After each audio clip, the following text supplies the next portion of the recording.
श्री सच्चिदानंद सद्गुरु साईनाथ महाराज की जय।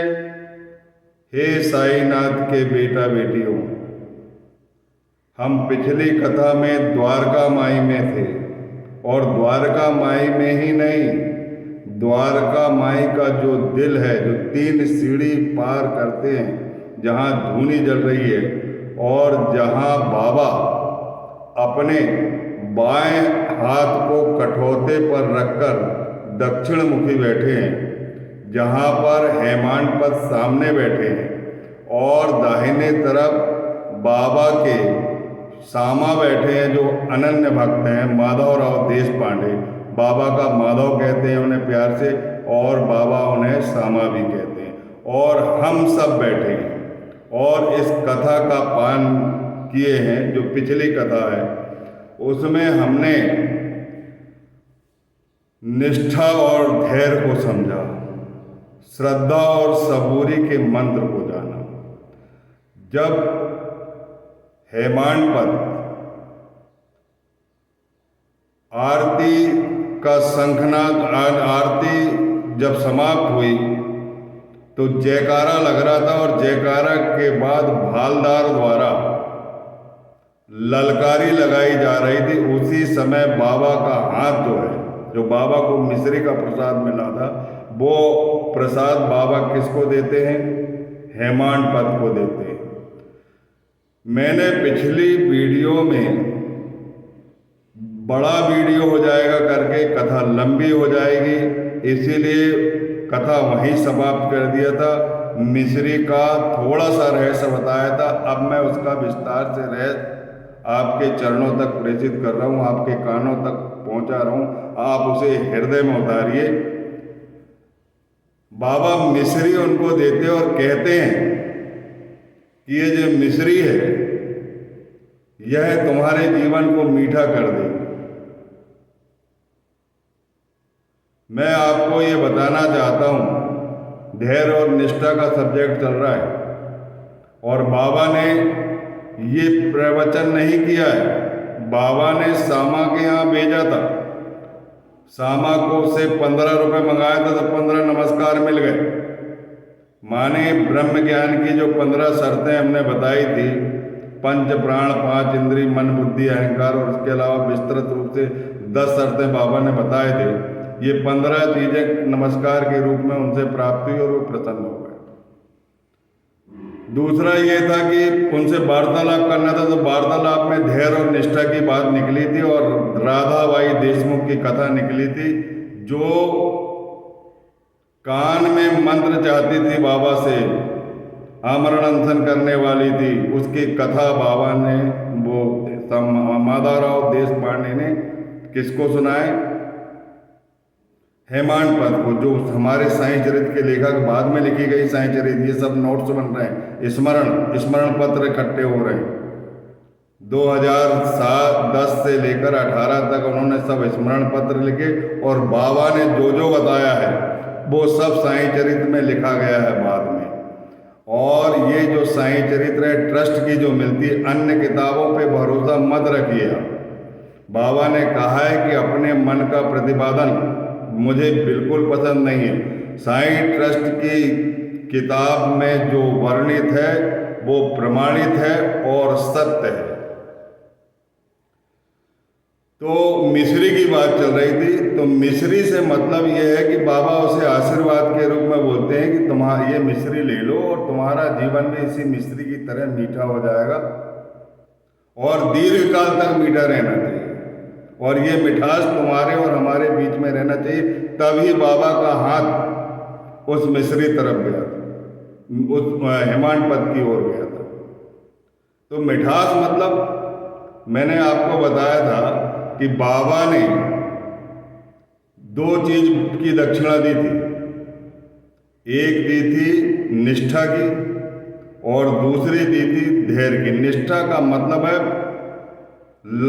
मतलब प्रेम, सदगुरु से कैसा प्रेम किया जाना चाहिए, सदगुरु के हृदय से चिपके रहना चाहिए, सदगुरु की याद में खोए रहना चाहिए, सदगुरु की याद में सारे काम होना चाहिए। अपना कोई चिंतनीय विषय नहीं होना चाहिए। आठों पैर सदगुरु का स्मरण करना चाहिए। स्पंदन से सदगुरु के नाम का जाप होना चाहिए। जब भी कोई कष्ट हो, कोई बात हो, तो सदगुरु की याद जरूर कर लीजिए। भोजन बनाते समय याद कर लीजिए। जो भी चीज ग्रहण कर रहे हैं तब याद कर लिए, तो वो रहता है चिंतन मनन हमेशा। तो वो जो प्रेम है, उन्होंने ये भी बताया कि चिड़िया के जो बच्चे हैं, बच्चे माँ बाहर चली जाती है, बच्चे कैसे प्रेम करते हैं माँ के लिए।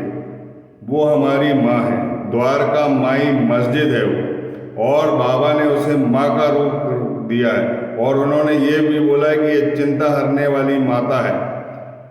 और यहाँ का जो फकीर है वो बहुत दयालु। इस रहस्य को समझो। तो प्रेम से मिश्री का मतलब है, ये मिश्री मैं तुम्हें दे रहा हूँ, इसकी मिठास को समझो। और ये मिठास जो है वो बनी रहना चाहिए, माने प्रेम बना रहना चाहिए। इसको बोलते हैं निष्ठा। और ये प्रेम जो है दीर्घ काल तक रहना चाहिए। धैर्य रखो दीर्घ काल तक। श्रद्धा और सबूरी का मंत्र है। आपको जरूर अनेक कष्टों से सदगुरु निकालेंगे, लेकिन वैसा प्रेम तो होना चाहिए। आपने देखा होगा लैला मजनू पिक्चर, आपको हास्यास्पद लग रहा होगा, लेकिन लैला से पूछिए कितने कष्ट उसने मजनू के लिए उठाई थी। वो तो पिक्चर की बात है और दो आदमी की बात है, और यहाँ आत्मा परमात्मा की बात है। आत्मज्ञान के लिए हमारे बाबा कितने संकट हो जाते हैं, कितने लोगों को तकलीफ से बचाया उन्होंने। पिछली कहानियों में आपने जाने हैं, अनेक कष्टों से वो बचाते हैं। तो मेरा मतलब यह है कि जिस तरह चिड़िया के बच्चे अपनी माँ से प्रेम करते हैं, जिस तरह एक कछुई के बच्चे जो दूर दूसरे तट पर रहते हैं वो माँ से प्रेम करते हैं, और माँ उनके भोजन को प्रेम दृष्टि से पालन करती है, और अन्न और वस्त्रों की कोई कमी नहीं रहती। जैसे ही हमारी साईं माँ है जो हमारे अन्न और वस्त्र का भंडार है और हमसे बेहद प्रेम करती है। हम 1 गुना प्रेम करते हैं, वो 100 गुना प्रेम करती है। और 1 गुना कोई चीज दान करते हैं, वो 100 गुना हमको दान करते हैं। वो कहते हैं मेरे पास ले जाने वाले कोई नहीं आते, देने वाले बहुत आते। तो प्रेम को समझो, यहाँ प्रेम की पराकाष्ठा है। वो एक दूसरे के लिए मर जाते हैं, लैला मजनू। कितना प्रेम है उनके बीच में, भले ही वो पिक्चर है। ऐसे ही शिष्य और गुरु के बीच प्रेम होना चाहिए, और कोई चिंतनीय विषय नहीं होना चाहिए। दूसरा चिंतन बिल्कुल बर्दाश्त नहीं है प्रेम में। जो भी चिंता है आपको वो करने वाला है ना साईनाथ महाराज, तुम्हारी माता है ना, वो करेगी। वो तुम्हें कष्टों से निकालेगी, तुम्हें मरने नहीं देगी, तुम्हें पिसने नहीं देगी, तुम्हारे दुर्भाग्य और कष्ट को संवार लेगी। लेकिन विश्वास करना जरूरी, और दीर्घ काल तक ये विश्वास रहना चाहिए। उन्होंने कहा है कि यही धैर्य मनुष्य का मनुष्यत्व है, जो भवसागर से पार कर देता है, जो समस्त संकटों और शोक और वेदनाओं को हर लेता है, और भय भी दूर भाग जाता है। ये उन्होंने कहा है, इस बात को ध्यान रखो। और देखो, एक बहुत महत्वपूर्ण बात का मैंने बताया नहीं, ध्यान पूर्वक सुने, मनन पूर्वक सुने। और मैं क्षमा भी चाहता हूँ कि बाबा ने सबसे पहले उनके गुरु ने मुंडन कराया। मुंडन का मतलब समझते क्यों मुंडन कराया? पहले मुंडन कराया, फिर 2 पैसे की दक्षिणा मांगी। मुंडन का मतलब है, मैं एक लाइन में समझा देता हूँ, सरल ढंग से समझा देता हूँ, जो मेरे व्यक्तिगत विचार है। तन मन धन सब कुछ तेरा, तेरा तुझको अर्पण हो। तन मन धन सब कुछ है तेरा, ऐसा कर दे मन मेरा, तेरा तुझको अर्पण करूं। अभी तो मेरा मन नहीं है, तो हम विनती कर रहे हैं साईनाथ महाराज से कि मेरे मन को ऐसा पवित्र कर दे कि तन मन धन सब कुछ है तेरा, ऐसा कर दे मन मेरा, तेरा तुझको अर्पण कर दूं।